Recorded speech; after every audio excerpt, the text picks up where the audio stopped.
What's going on YouTube? You got Matt here, coach of your Montreal Milotics, bringing you our draft analysis for the IBL Season 4. Now I'm super excited to be bringing you this draft analysis, guys, because one, it was part of a live draft. So what ended up happening was we were on Noivern Nation's Twitch channel. He is also one of the coaches in the IBL Season 4, and he streamed the entire thing. He hosted it with Dark Devil 26, who is the commissioner of the IBL, and honestly a really good battler as well, so he's definitely a threat.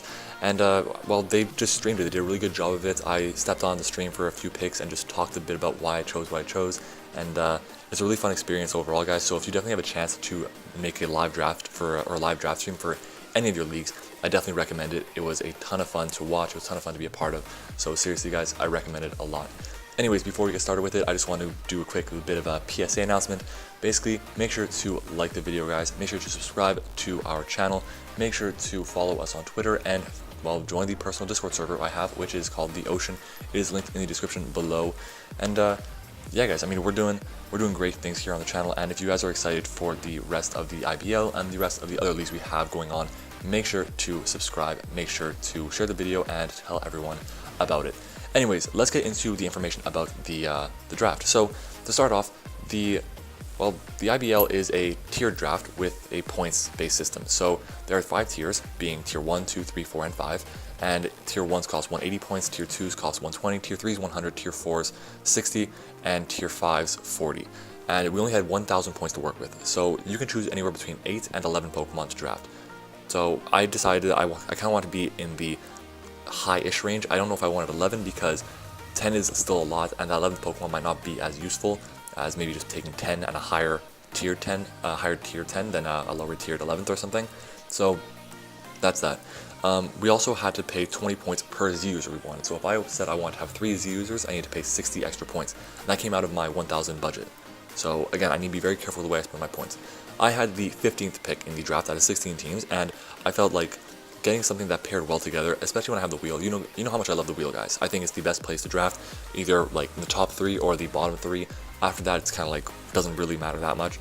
But I really like the wheel, and because of that, I want to stick with something that worked well together, something that could pair well, something that was very frightening. And I always feel like when you're around the 14th, 15th, 16th pick in a draft, you have a very good opportunity to go and grab a weather. So I decided to go with my first pick and pick up Escadrille. Now Escadrille, with or without weather, it's a tier 1 Pokemon. It is one of the best rapid spinners in the format, one of the best rapid spinners in OU, just in general. It's one of the best spinners there is. It also has phenomenal typing of ground and steel, having 2 immunities, 1 to electric and 1 to poison. It is also super bulky with its 110 base HP and very offensive with its 135 base attack stat. It got Stealth Rock, so it's very utility based. It has Swords Dance, so it can just sweep even without having the sand, because 88 speed isn't even that bad. I didn't make it my Z user because I didn't want to be able to nuke things very hard with whether it's Tectonic Rage or whether Continental Crush or whatever the Steel Z move is, or even just the Ghost one, or I believe the Flying one, whatever it may be. Excadrill is just an amazing Pokemon overall, and a Z Sandstorm set with Sand Force is always a very threatening set. So that's that, guys. We may not be running Sand every week, but we first have to make sure we get it. So the first thing I want to do was make sure I got Ttar, because Ttar is the best Pokemon to pair with Escadrille in my eyes if you do want Sand. Now, Sand, again, is very crucial because it makes Escadrille that much better, but again, not necessary. But I did feel like I wanted to get it. So with that, I did go ahead and grab Sand. I picked up Ttar with my second pick, and Ttar is, again, just an amazing Pokemon. It does add to our weakness. It makes it now so we have 2 Pokemon. I have 2 that are weak to water, weak to fighting, and weak to ground, which does suck a lot, but I do have options later in the draft. I have at least another 5-6 picks to fix that, and then I have extras as well if I need to. And I definitely think we can patch up those weaknesses. We're lucky that ground has immunities to it, and we're lucky that water can have some resistances, and same thing with fighting, definitely has a lot of resistances. So Ttar is an amazing Pokemon. It gives me a second rocker, it gives me a dark type now, it gives me honestly a phenomenal offensive typing of dark and rock. Having Sandstream allows it so that our sky high special defense, our sky high defenses overall of I think it's 110, 100 or something, and let me double check this. It's 100, 110, 100 as our splits, and that's very good. Like, having Sandstream increases our special defense, and it just makes it so our moves are just overall better. It makes it so that it kind of limits leftovers for some Pokemon, and a Stone Edge from a Ttar hits like a truck. 134 attack is monstrous. Escadrille reaches 135, which is even better, but just slightly. And I think Ttar can be a great support one for us too. And I'm very excited to see how we can use it, especially because I mean, I used it very limitedly. I was very limited in my use of it. I think I used it in the CPA, I think it was called. It was a league that died like last summer, summer of 2016, or no, it was late 2016, I think, was when that league was going on. But anyways, what are you gonna do? It was a fun league for a little bit, and we had this core, and I do want to see how we can use it moving forward in the IBL, which will be a Wi-Fi league, by the way. I didn't mention that. This is a Wi-Fi league, so yeah.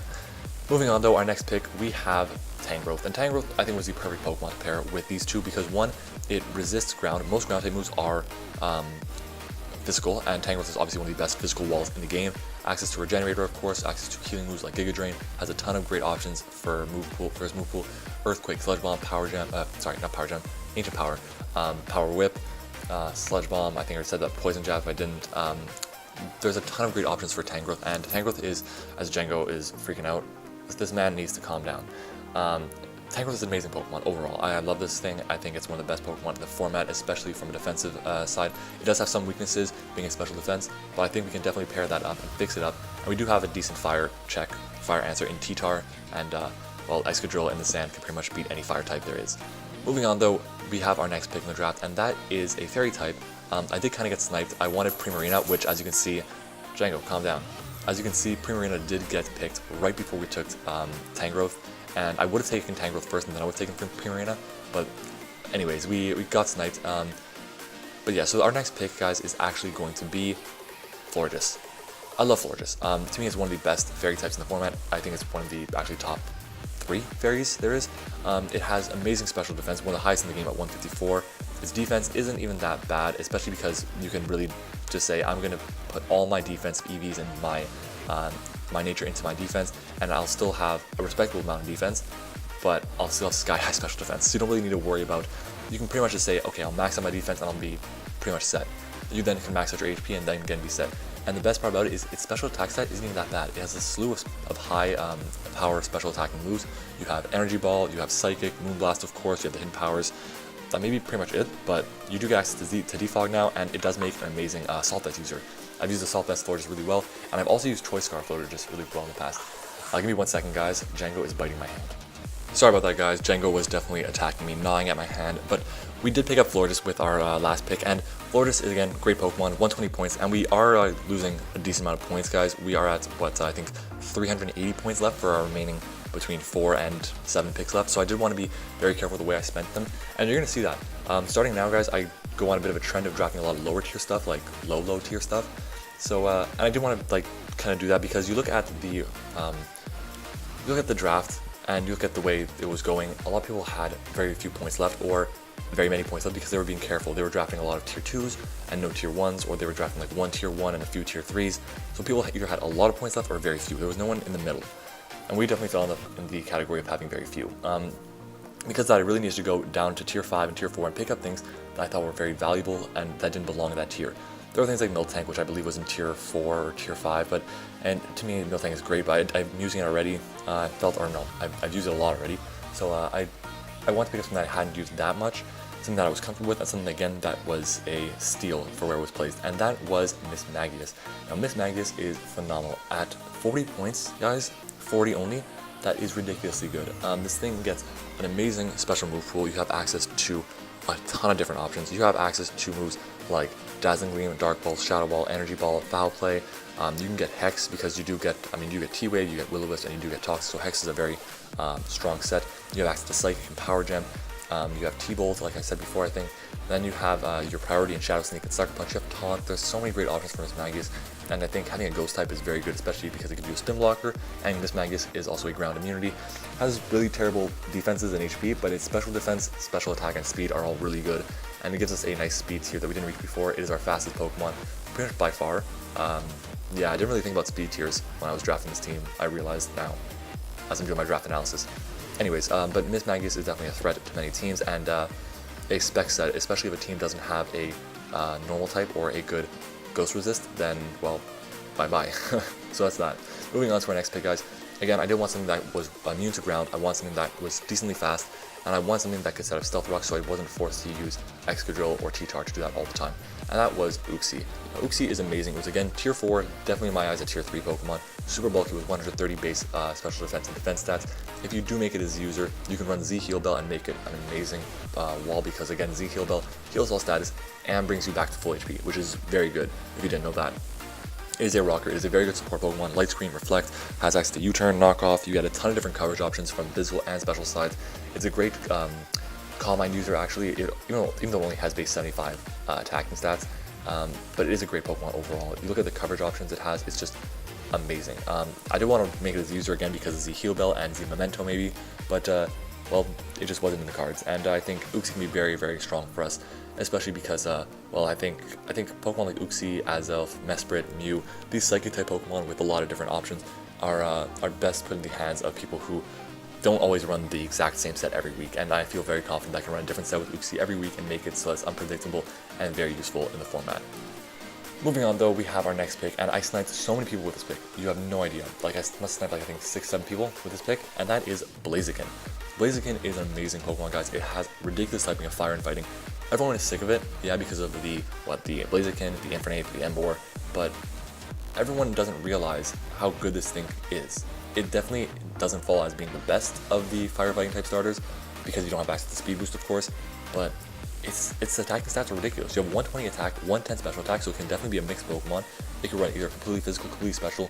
At 80 base speed, it's a very effective Choice Scarfer. It also has access to Defog, and I've seen this thing be run max max HP, max special defense with an Assault Vest to deal with a Volcarona completely, and that is insane. That's like a really good answer to Volcarona, in case you didn't know. A Rocky Helmet Blaziken does also works well. So just huge shout out to Pedro. He ran Blaziken, I believe, and it was Dream League, and I mean, he really showed out with it, so I'm hoping to do the same thing. It does get defog now, I think I said it before, and I can always run Agility with Baton Pass, because Baton Pass is legal. Unfortunately, we don't have Speed Pass, but I mean, I can still pass Speed, I can still pass my attack, I just can't pass them both together. So that's that. Blaziken is going to be very, very useful, I think, and phenomenal typing. It starts up, well, it almost ends up our Fire, Water, Grass core. I have one more pick left for my Water type, which you're going to see very soon. I think it's a great Pokemon, but you're going to have to wait first. So again, we did have the wheel here, and I wanted to pick up something that was a special wall, not a special wall, a special wall breaker, because if you look at my Pokemon with high special stats, we have Flores, which is the highest, and then it's Blaziken, and then it's Miss Magnus, and then, well, like Tangrowth, I think. I think Tangrowth is 100, if I'm not mistaken. Is Tangrowth 100? I want to double check. Let's see. Tangrowth is, oh my god, Tangrowth. Oh my god, I'm actually losing my mind. I can't find Tangrowth in the damn Pokedex. Tangrowth is base 110. It's actually, it's tied with Blaziken. So we don't have the best special wall break potential, so I did want something big that could really just destroy a lot of those walls that really even who said, hey, I'm a special wall, I'm gonna take whatever hit you want to take and like be fine and Heal Bell it off or push it off or whatever it is. I want something that can still break through that, and my choices right now were X-Cloud or Porygon Z. Porygon Z costed 40 more points than X-Cloud. X-Cloud was tier 4, Porygon Z was tier 3, but Porygon Z was faster, had a better move pool, got access to Trick Room, Double Dance. X-Cloud on the other hand was basically just Boom Burst and Choice Specs, and that was it.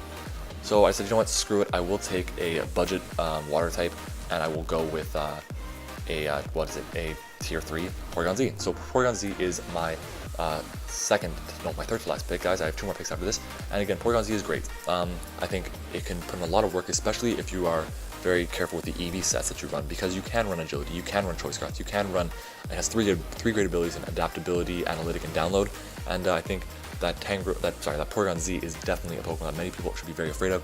Unfortunately, no Z conversion for me, but nonetheless, Porygon Z is a monster, and I think it will be very effective for whatever role we give it to this season. Moving on though, oh yeah, it also gives us another Trick Room user, I believe. So moving on though, I did want to pick up a water type, and at this point, I knew I wanted a Mega. I had a Mega in mind. I was like, this is my Mega, done, since like basically Uxie, and I didn't have to take it because everyone had taken a Mega, I believe, except for like 2 people, I think, and they both already had the typings that my Mega has, so I decided to hold off on it. So I decided to pick up a tier 5 water type Pokemon, and that was a Pokemon that no one ever sees in Draft League. That was Samurott. Now Samurott, guys, is so heavily underrated. I'm going to just read you off its defensive stats. 95, 85, 70. Not the most amazing thing in the world, but tier 5, it is bulky enough to take a lot of hits. Its offensive stats at 100 and 108 aren't the best in the world, but you have access to a lot of powerful moves. You have Air Slash, you have Aqua Jet, you have Encore, which is very useful and very niche. You have Hydro Pump, you have Ice Beam, you have Knockoff, Liquidation, Mega Horn, Night Slash. Razor Shell if you want to like lower their defense, I guess, by more than what? Yeah, like Razor Shell, by the way, I just realized Razor Shell and Liquidation are pretty much the exact same move. Razor Shell is less accurate than Liquidation, but has a 50% chance of blowing your target's defense, and then Liquidation is 10 points higher than Razor Shell, but 20% chance to lower the target's defense. Anyways, you have Sacred Sword, you have Scald, you have Superpower, X-Scissor if you don't want to miss Mega Horn, you have Taunt, Swords Dance. This thing is so versatile. I believe in PU or NU, it just wreaks havoc, so wreaks havoc, however you pronounce that. And I think Samurott can be very, very niche. I think a lot of people are going to be like seeing how good this thing can be in the format, and I'm excited to see what people think about picking Samurott with well, when there was a lot of other water types available, like I believe, what was there? There was Frogadier was there with Protean, which is kind of cool, and there was what other water types were there? There was Wailord, I think Poliwrath was there, Dugong was an option. But yeah, there was a couple other water types I was looking at, but I think definitely Samurott was the one for me. Anyways, moving up the draft again, I did feel like taking something that was, well, strong, an electric type, a dragon type. I do have a fairy type, I do have a steel type, and I want to fill it out with a very good electric and dragon type. And, well, there's one electric dragon in the game that is not Zekrom, and that is Mega Ampharos. Now, Mega Ampharos, as you can see on the slide, is shiny. It is so fabulous. By the way, big shout out to Caleb for creating our logo. Many of you know that he was the creator of our logo, the new Montreal Milotics logo, and for doing the GFX for, well, us.